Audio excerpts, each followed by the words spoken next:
You know what people look for when they deal with you? A crack. That one little slip in your tone, your body language, your eyes. Because the moment you react, they know they have you. They know where to poke next time, so they keep poking. You want to protect your power. You start by owning your composure. Not sometimes, every time, even when it's hard. Especially when it's hard. Because if you can't hold yourself together under pressure, what makes you think you're in control? Composure isn't just about staying calm. It's about knowing who you are, what you stand for, and what deserves your attention. It's refusing to be pulled in every direction just because someone else is trying to provoke a response. You're not here to be reactive. You're here to be intentional. Let them say what they want. Let them try to get a rise out of you. You don't move, you don't flinch. You don't give them that satisfaction. That's not being cold. That's being in command. When someone pushes your buttons and you react, what you're really saying is, you control me. That's what giving away your power looks like. You give your peace to someone who didn't earn it. You let someone else dictate your emotional state. You hand them the remote control to your mind. And once they've got it, they'll press play, pause, rewind. Whenever they want. You're better than that. There's real power in being the person who doesn't react. Who keeps their voice low when others raise theirs.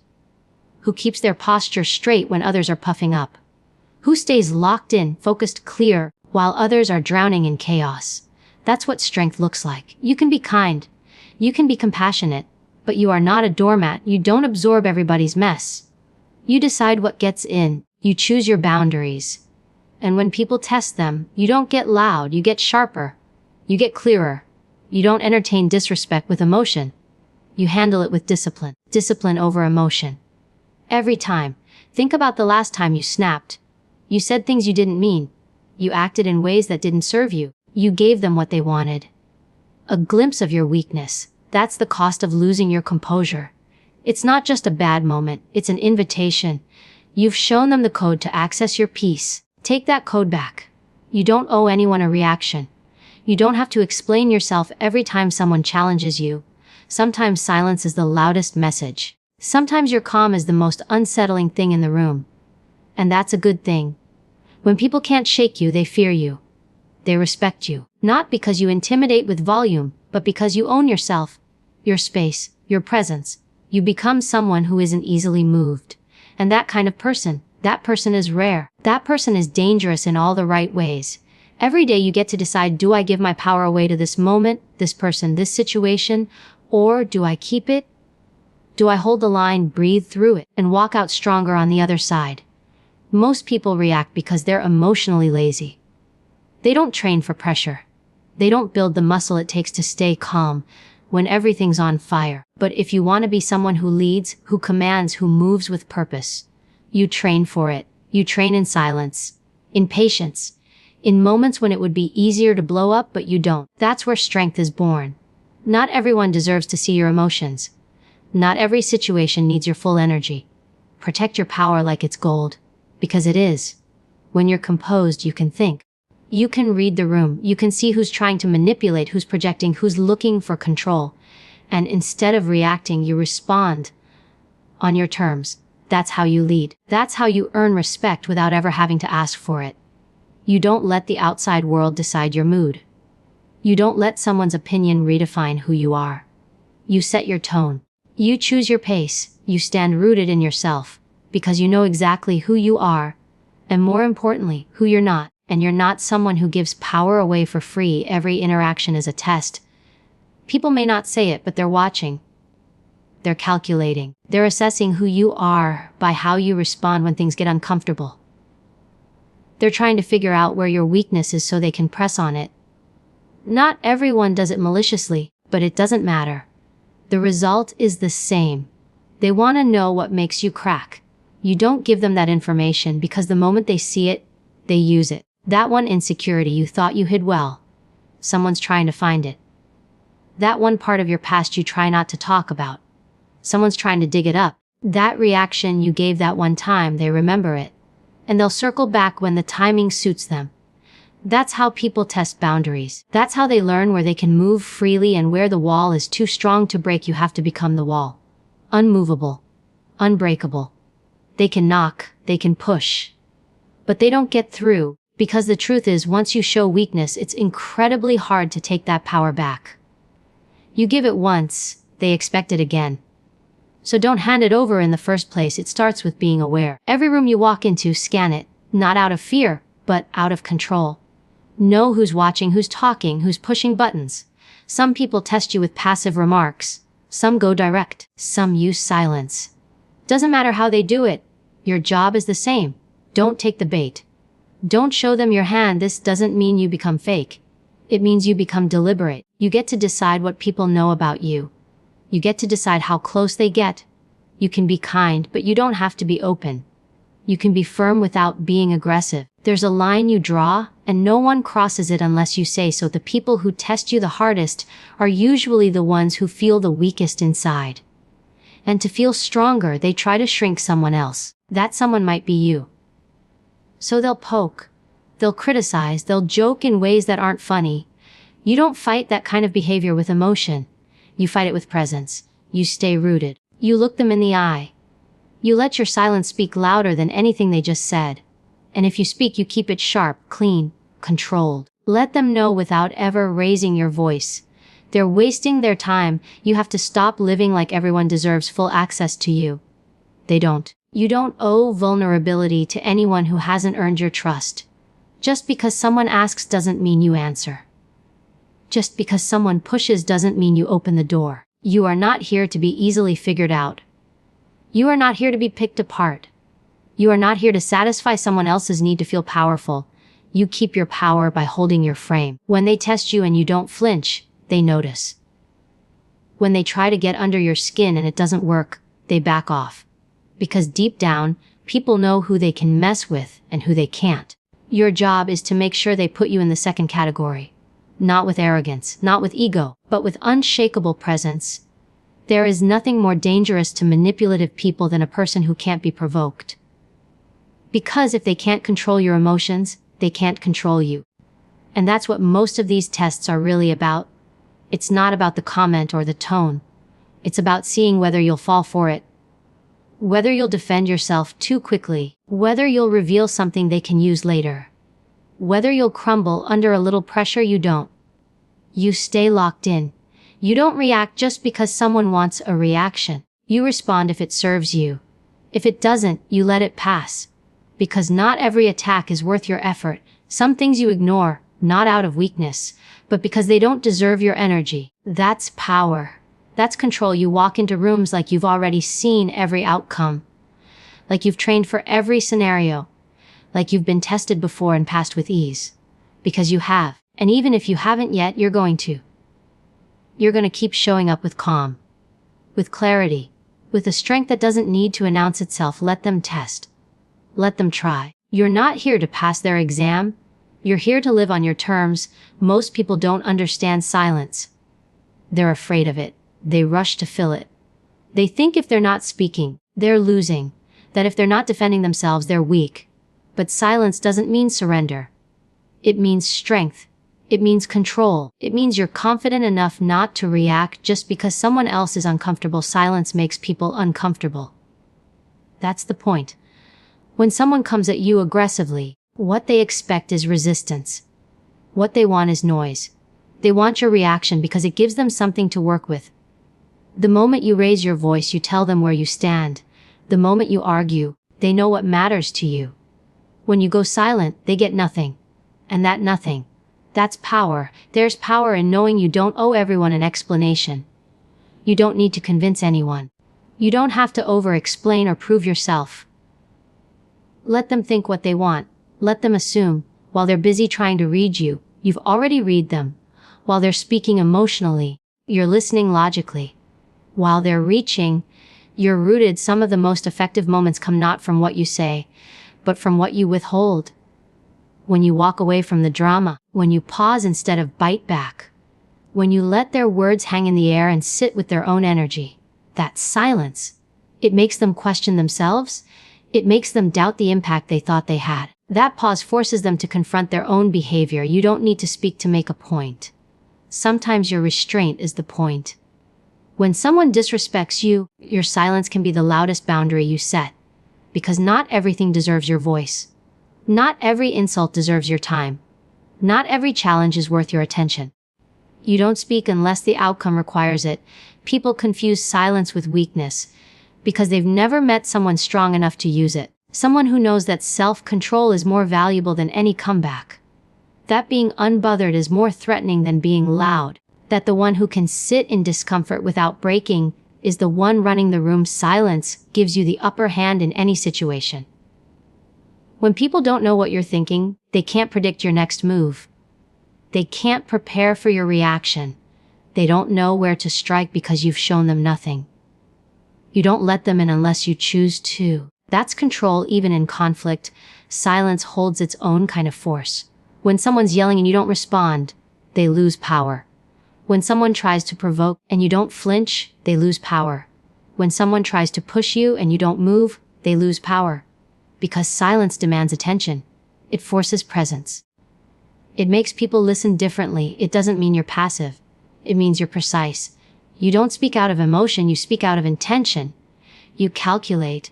You decide when to talk, how to talk, and if it's even worth it. That level of control, it changes how people treat you.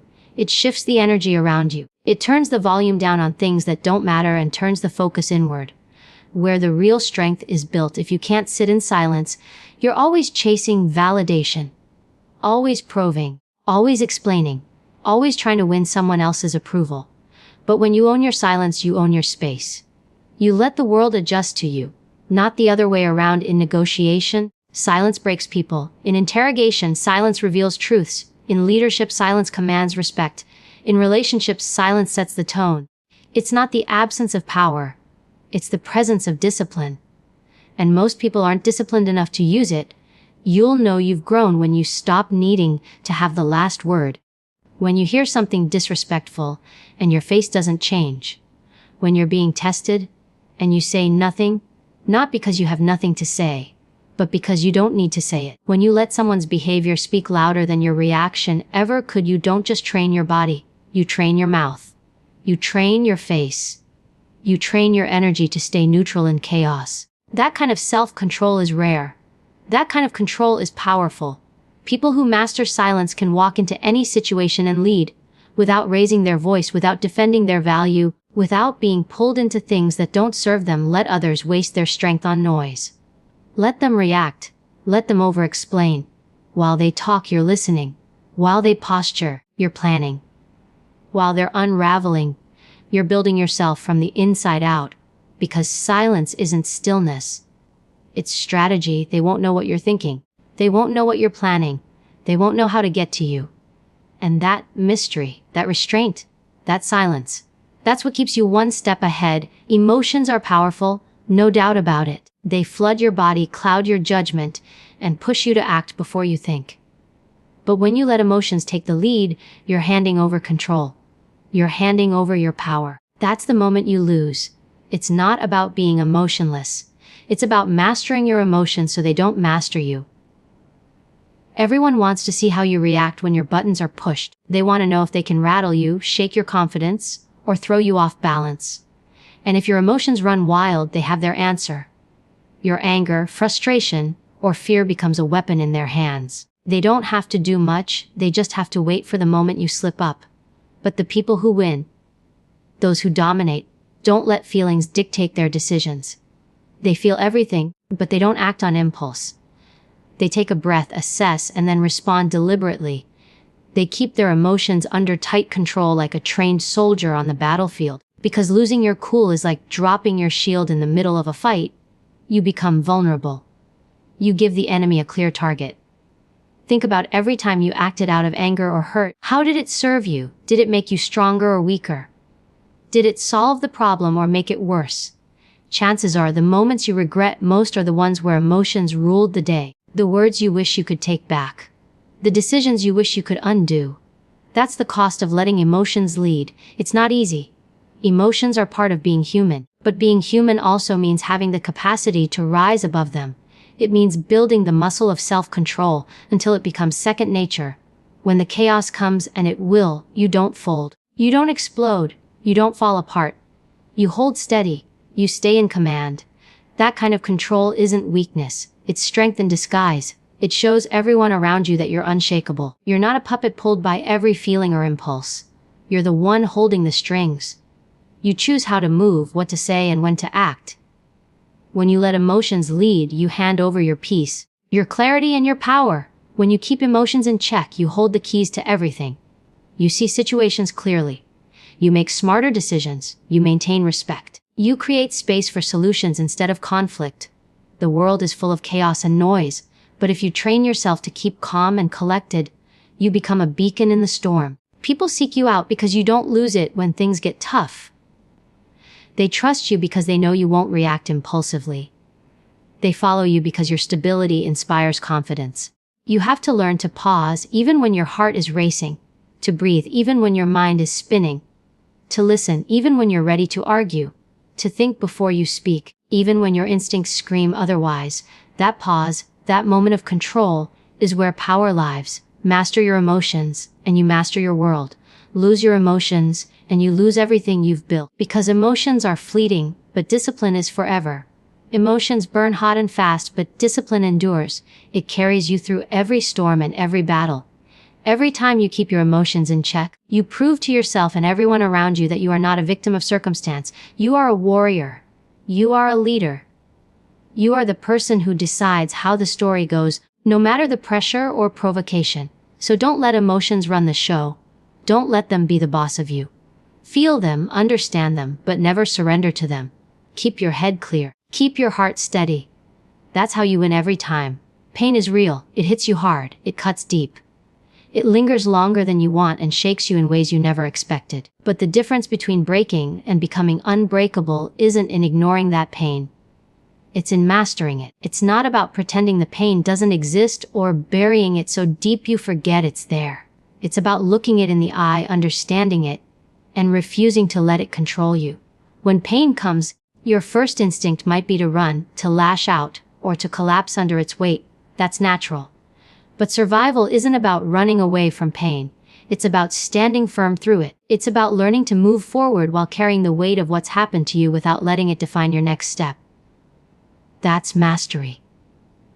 Mastering pain means recognizing that pain is temporary, but how you respond to it defines your strength. Pain can break you, or it can make you. It all depends on what you do when it hits. The choice isn't to ignore pain but to use it as fuel. Fuel for growth, for resilience, for courage. You take the hurt and you turn it into power. Most people never get to this point. They get stuck in pain. They let it consume their thoughts, their emotions, their lives. They replay the worst moments over and over until those moments become their identity. But you don't do that. You're different. You know pain is a visitor, not a permanent resident. You don't let it set up shop in your mind.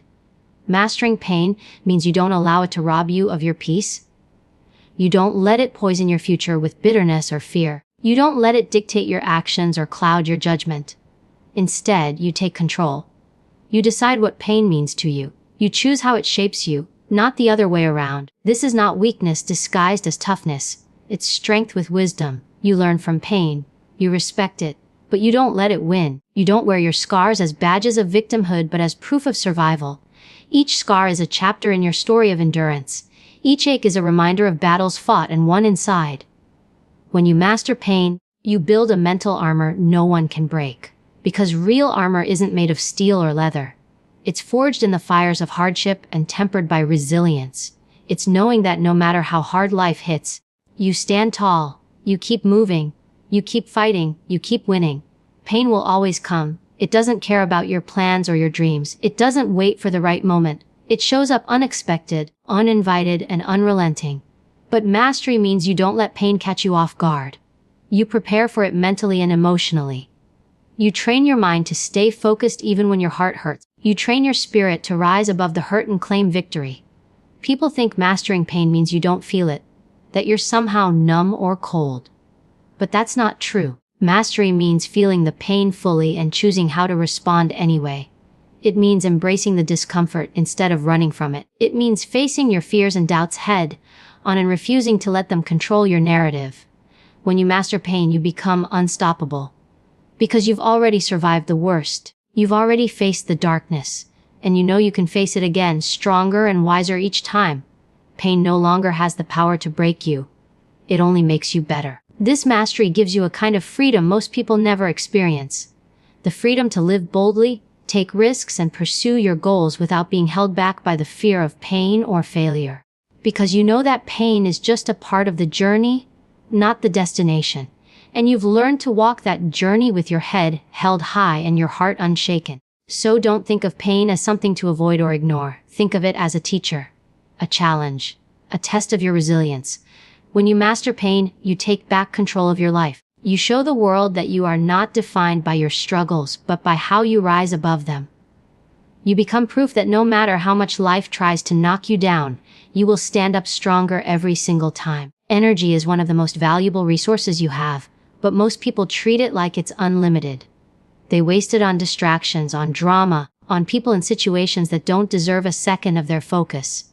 You can't do that. Not if you want to stay strong.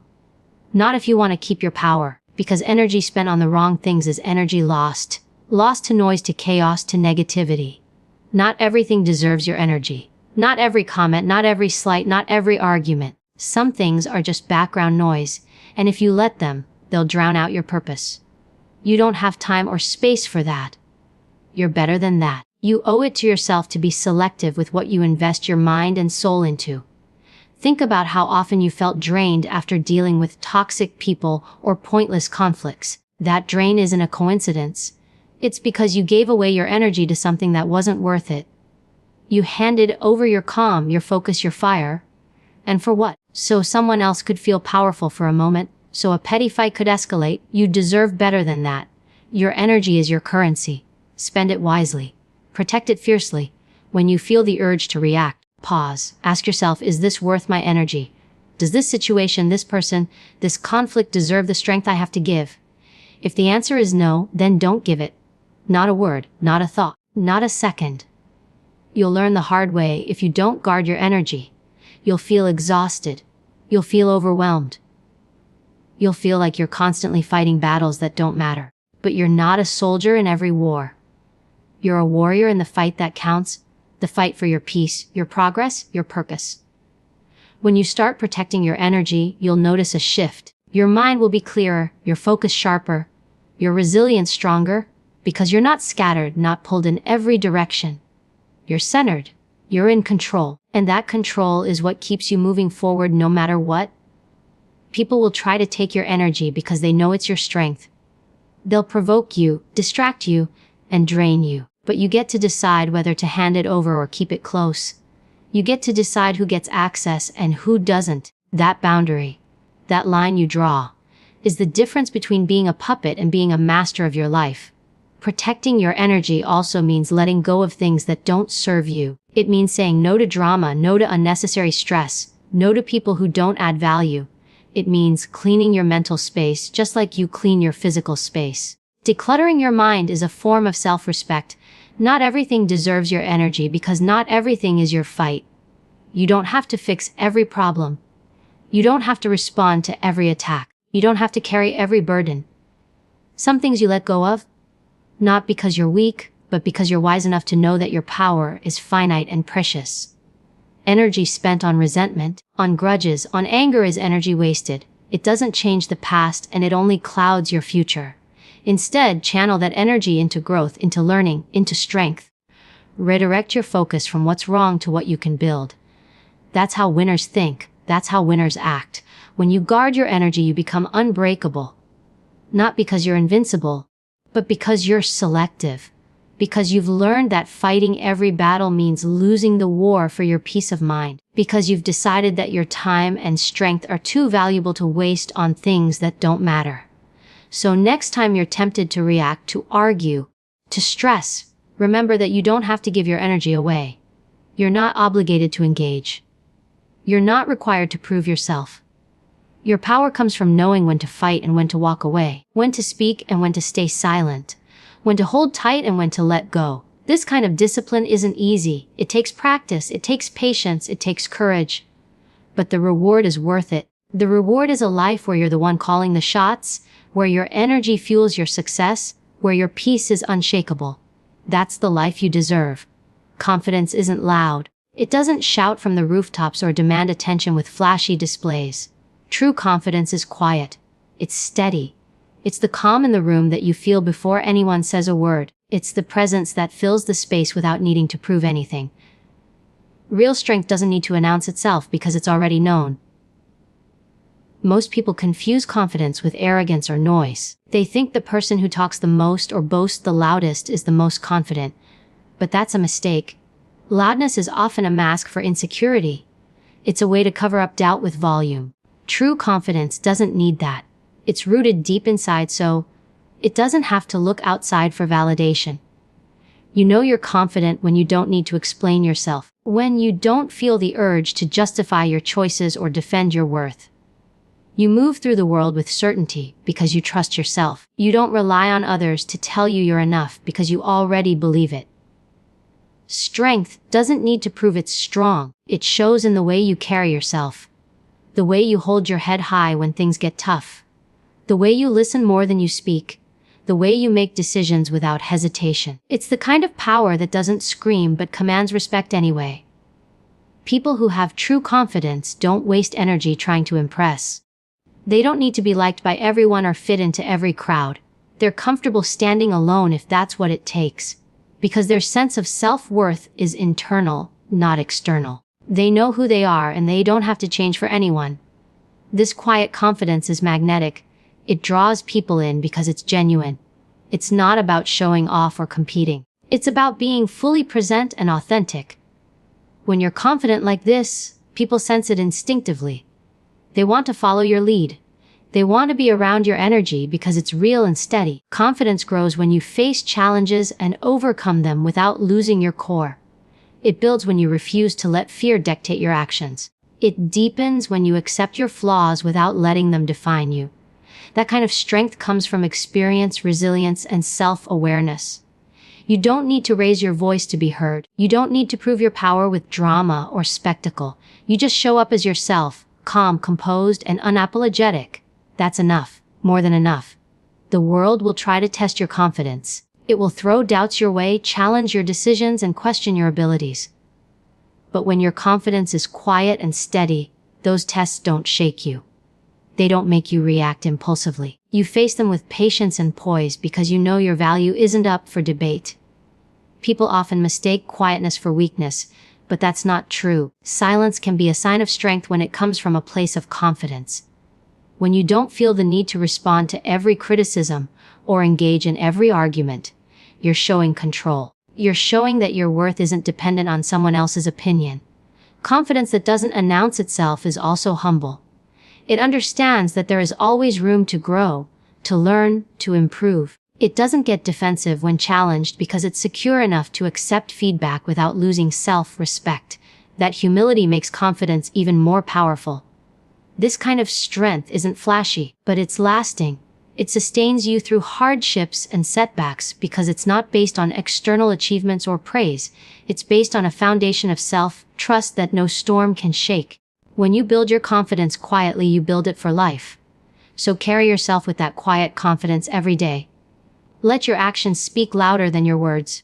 Let your presence command the room without needing to dominate it. Show the world that real strength is calm, steady, and sure, because when you embody that, you become unstoppable.